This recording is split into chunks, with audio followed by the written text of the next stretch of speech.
We're going to take a look at this 14 cup coffee grinder. I have it already loaded with some coffee beans and the hopper up top. The hopper is of course bigger than the, where it catches the beans. This fits in here pretty snugly actually, which is good. You'll get a good seal so that the grinds won't go all over the place. You push that in nice and snug. You choose on the top here how many cups you want it to grind during the grind cycle.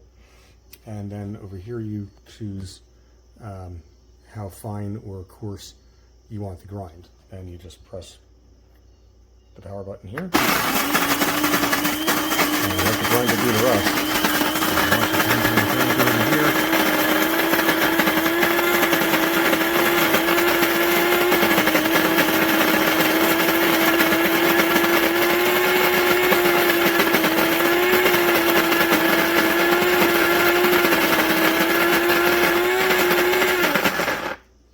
And it automatically shuts off when it has the amount of grinds that you chose at the top.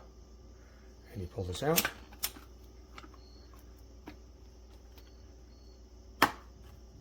And there you have your grinds.